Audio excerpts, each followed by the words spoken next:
За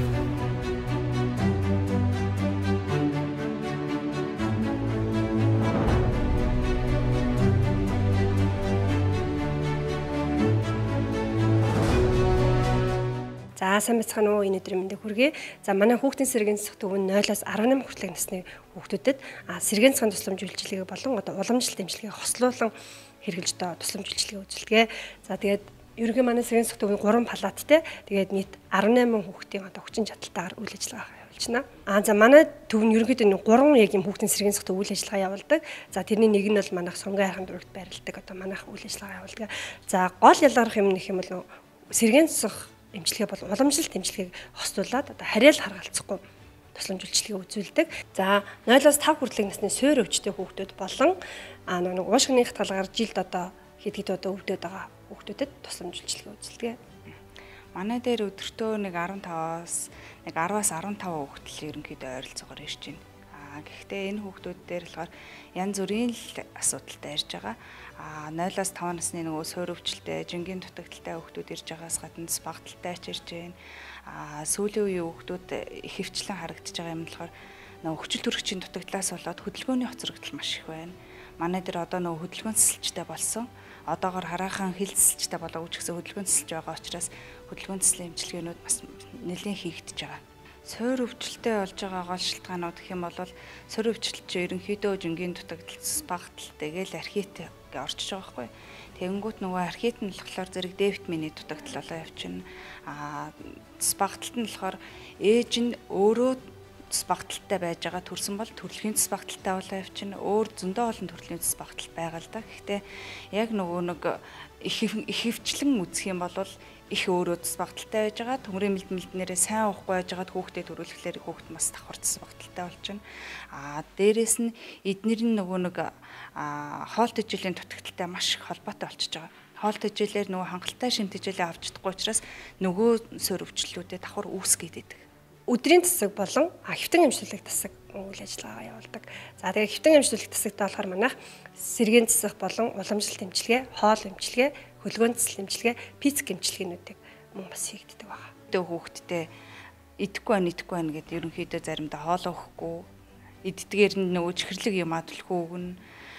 Тэгээл нөгөө нэг эрдэсээр биш нэг төрлийн хоолуудыг илүү төлхөө өгнө. Тэгэхээр нөгөө нэг бус эрдэс витамины хангалттай авч чадахгүй болоод байна гэсэн үг байхгүй. Тэгээ дээрэс нь нөгөө нэг эцэг эхчүүд маань сайн анхаарахгүйгээр бас орхичдаг тал бас байна. Тэр талаасаа байж болж байна. Бас яг нөгөө жингийн дутагдaltaй хүүхдүүд тэгэхээр бүх хүүхдүүд яг үнэхээр хоолоо идчих чадахгүй жингийн дутагдал хүрээд байна уу гэхээр бас үгүй. Яагаад вэ гэхээр тэр хүүхдүүд нөгөө нэг төрхтөө жингийн дутагдaltaй бага жинтэй төрсөн хүүхдүүд тэгээд жингээ уул нөхөөд байгаа боловч бус насандаа яг хүрсэн жинд бас сайн хүрчтаагүй явж байгаа тохиолдлууд маш их байна. За манайх болохоор зэрэг ерөнхийдөө бол манайх 0-5 насны хүүхдүүд маш олон төрлийн менютэй манайх яг ингээ хүүхдээ одоо нэгдүгээр ингээ манайх ингээ хүүхдээ аваад хүүхдээ ингээ тааруулсан менюгээр одоо энэ хүүхд жингийн дутагдaltaй одоо тэдгээр палаадны тим нэртэй тим хүүхд жингийн дутагдaltaй учраас тим зутаа хоол өгөөрэй. За энэ хүүхд нь жоохон том юм байна. Зутаа олон тоошгүй учраас ингээд өгөөрэй гэ манайх ерөнхийдөө хүүхдийнхаа насны онцлог тохируулаад биеийн онцлог тохируулаад эмчтэйгээ зөвлөлдөж жагаад ерөнхийдөө тусдаа меню гаргадаг. За тэр менюнийхаа дагав хүүхдүүдэд хоол хүнс өгөө явдаг. За тэгээд эн чинь юу гэдэг вэ? Манайд одоо нэг 6-аас 7 хоног хэвтэл жингийн дутагдлаанд өгч гэсэн юм байхгүй л те. Одоо чинь ингээ манайд ингээ хөвчих хугацаанд та ингээ хүүхдэд хоол өглөө. Тэгэхээр танд нэг өөрчлөлт гарч ирнэ дээ. Тэгин гутлаа манай хүүхд ийм хоол идэхээр хоол нь ингэж хурдан шингээд ингэж шөнө сайхан амраад ингэдгийм байна гэд эргээд манахаас одоо ирээ зөвлөгөө авдаг те одоо хүүхдтэй яаж хоол өгөх одоо бид нараас зөвлөгөө авдаг манай тоогооч сургалт авдаг эцэгч зөндөө байгаа. Тийм болохоор бид нэр ерөнхийдөө бол та хүүхдээ ингийн шүү гэдэг зөвлөмжийг бодитоор үзүүлээд л байгаа болохоос бид нартай ингээл 6 хоног хэвтэл жингийн дутагдлаас гарна гэж байхгүй л те. Тэгэхээр тэрийг ерөнхийдөө ойлгуулах танаа хүүхд ийм хоол идэх юм бол ингээд гоё 50 ундах нь байна. Ингээд гоё юу яах нь байна. Одоо хоол шингэц цайтай болох нь байна гэдгийг л ойлгуулж өгөх нь маш чухал байгаа бид тий. За уламжлалт эмчилгээ талаасаа гэх юм бол бүтэн биений бариа тэгээд усан эмчилгээ хэсгийн бариа эмчилгээнүүдийг хийгддэг. Усан эмчилгээний төрөлд нь болохоор манайх харцай, ясны шүл, баргашуун, шилмэсний ханд, овёсны ханд, халгаан ханд болон усан ванны жакуз ажилладаг. За усан эмчилгээг бас хөгжүүлдэг хийдэг юм байна. Тэр төрөлд ямар эмчилгээ? Одоо манайх яг усан эмчилгээг хийм бол 10-аас 16 төрөл байдаг. Тэгээд яг 7 хоногт бол ер нь усан эмчилгээ давтдаггүй байгаа. Овёс тэгээд харцай, баргашуу юу гээл бүх төрлийн энэ усан эмчилгээнд юмар төрөлд орж болох юм те тэрнийг бүгдийг ордог байгаа. Одоо энэ хүүхдэд маань бол их таатай харагдаж байна шүү дээ. Энэ яг хэдэн сартай хүүхдэд зориулсан эмчилгээ юм болоо. Хэдээс хэдэн насны хүүхдээс орж байна? Одоо болохоор энэ хүүхд яг 9 сартай хүүхд байгаа. Тэгээд манайх болохоор энэ жакузанд яг 2 настай тэгээд 2 наснаас доош авдаг байгаа. Нэ да. Хэдэн минут одоо энэ жакузанда байна гэсэн үг? Жакузанд 10-аас 15 минут байдаг байгаа. Тэнд болохоор арай том хүүхэд орсон байна шүү дээ. Тэнд болохоор одоо нөгөө баргашуунд том хүүхэд орж байгаа. Арай том уу. Тэнд болохоор нөгөө юу байгаа. Хөлийн хор тайлах аппарат гэдэг ингээд давстай авсанд хөлийн дүрээд одоо энэ хүүхдэд хөлөнд нь альзрах хор байна. Тэр нь яадаг байгаа. Ерөнхийдөө сүүл үед ирж байгаа нөгөө хөгжлийн бэрхшээлтэй хүүхдүүдийг ингээл анзаархад бол хожуу төрөлтүүдээс маш их үүдэлтэй байна. Шаралтаас маш их үүдэлтэй байна. Дээрээс нь нөгөө нэг ихийнхэн хөвлөд байхдаа хүчил төрөгчийн дутагдaltaй байсан. Тэрнээсээ үүдээд нөгөө төрөгтүүд тархиндаа сарвалттай гэл дандаа тиймэрхүү асуудлаар хөгжлийн бэрхшээлтэй болсон хүүхдүүд нэлээд ажиглагдаж байна. Одоо сүүл үед ингээ хараадахад нөгөө аутизм гэдэг юм маш их болчиход байна. Эхлээд бүх хүүхдийг толгойд дараалаад аутизм гэж оншилдог гэсэн бол одоо аутизм гэхээсээ илүү хөгжлийн хоцрогдол гэдэг юмыг айгүйх оншилдог болчиход байна. Хөгжлийн хоцрогдол гэхлээр л нөгөө нэг хэл яриа, оюун санааны хөгжлийн хоцрогдол болоод авчиж байгаа байхгүй. Тэгэхээр хөдөлгөөний хүртэл хөгжлийн хоцрогдол болоод тэгэхээр хөдөлгөөний хөгжлийн хоцрогдол дээр хэдхэн сартаагаас ахуулаад нөгөө суугаад сурцсан байх хэвээр хүүхд маань суугаагүй байна тийм ээ. Мөлхөх хэвээр хүүхд маань мөлхөөгүй байна. Дөнгөж суугаад ерөөсөө ийш тийшээ юмыг зорж авахгүй байна. Ерөөсөө тийм талын хөгжлийн хоцрогдол нэлээд их байгаа учраас хөдөлгөөн цэцэлд явах шаардлагатай. Булчингууд нь чангаралтай байна. Тэгэхээр нөгөө булчин чангарлалыг суллаж бариацлаа хийх шаардлагатай гэл ингээл зөндөө олон асуудлаар байж байгаа.